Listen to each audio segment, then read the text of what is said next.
की बात है, किसी गांव में रानी नाम की लड़की अपने पति विशाल के साथ रहती थी। दोनों खुशी खुशी अपनी जिंदगी जी रहे थे। अचानक एक रात तेज भूकंप की वजह से उनका घर पूरी तरह टूट जाता है। अरे नहीं, ये क्या हो गया? हमारा घर तो बुरी तरह टूट गया। नया घर बनाने के लिए हमारे पास पैसे भी नहीं है। अब हम कहाँ जाएंगे, कहाँ रहेंगे? अब क्या बताओ रानी, मेरे भी समझ में कुछ नहीं आ रहा। लगता है हमारा समय खराब चल रहा है। इस तरह दोनों दुखी होकर अपनी किस्मत को कोस रहे थे कि तभी अचानक उनके पास एक बुढ़िया आती है। सुनो बच्चों, इस भूकंप में तुम्हारा घर पूरी तरह तहस नहस हो गया है। क्या तुम दोनों मेरे घर पर रहना चाहोगे? मैं अकेले रहती हूँ, इसीलिए अगर तुम दोनों मेरे घर पर रहोगे तो मुझे सहारा हो जाएगा। उस बुढ़िया की बात सुनकर रानी और विशाल बहुत खुश होते हैं और दोनों उस बुढ़िया के घर में रहने के लिए तैयार हो जाते हैं। उसके बाद वो बुढ़िया दोनों को एक घने जंगल में ले जाती है। अरे माँ जी, आप हमें इतने घने जंगल में लेकर क्यों आई हो? ये जंगल तो बहुत ही डरावना लग रहा है। डरो मत बेटी, यहाँ तुम्हें कोई खतरा नहीं है। बस यही पास में नदी किनारे मेरा घर है। फिर थोड़ी देर के बाद वो तीनों नदी किनारे पहुँच जाते हैं। तभी रानी को वहाँ सेब से बना एक बहुत बड़ा घर दिखाई देता है। अरे ये क्या है?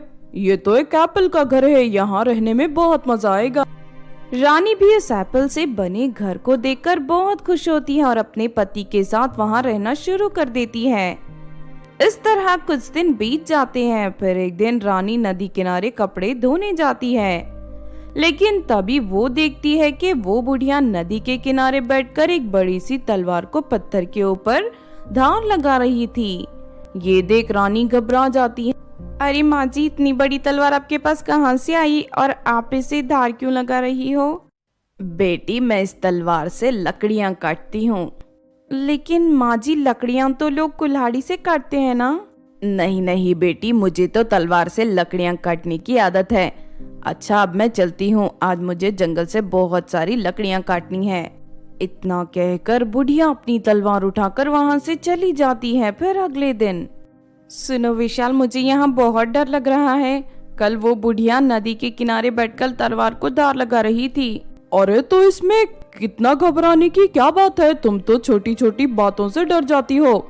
हमें इतना अच्छा घर रहने के लिए मिला है और तुम हो के बेकार की बातों को लेकर बैठी हो। इस तरह विशाल रानी को समझा बुझाकर शांत कर देता है। लेकिन फिर एक रात रानी पानी पीने किचन में जाती है। रानी जैसे ही किचन की लाइट जलाती है कि तभी उसे अपने सामने वो बूढ़ी औरत तलवार लिए खड़ी दिखाई देती है। ये देख रानी के होश उड़ जाते हैं और जोर जोर से चीख उठती है। अरे माँ जी, इतनी रात को आप यहाँ क्या कर रही हो? बेटी, मुझे प्यास लगी तो इसीलिए मैं पानी पीने आई हूँ। इतना कहकर वो बुढ़िया पानी की बोतल उठाकर वहाँ से चली जाती है। फिर अगले दिन, मुझे इस बुढ़िया की अजीबोगरीब हरकतें देखकर कुछ ठीक नहीं लग रहा। इसका बर्ताव साधारण इंसानों की तरह बिल्कुल नहीं है।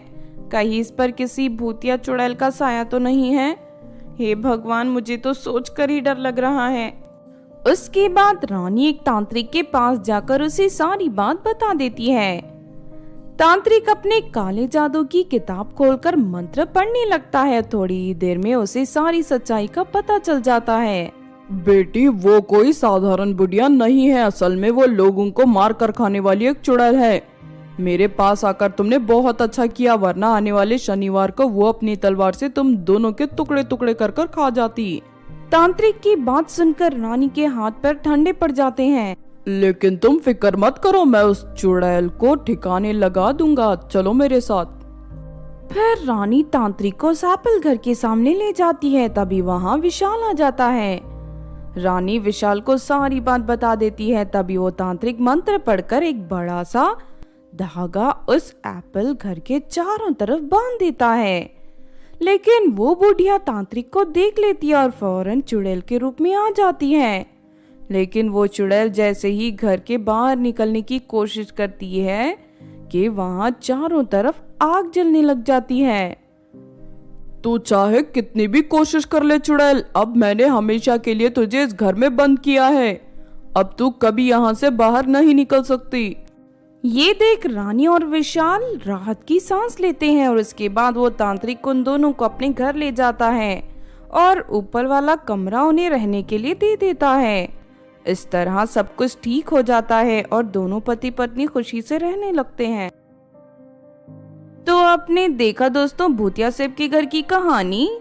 इस कहानी से हमें ये सीख मिलती है कि दुनिया में मीठी मीठी बातें करके लोगों को फंसाने वाले धोखेबाजों की कमी नहीं है, इसीलिए हमें कभी भी बिना सोचे समझे किसी अजनबी की बातों में नहीं आना चाहिए। अगर ये कहानी आपको अच्छी लगी हो तो जरूर लाइक करें और हमारे चैनल छोटू टीवी को सब्सक्राइब भी कर लें।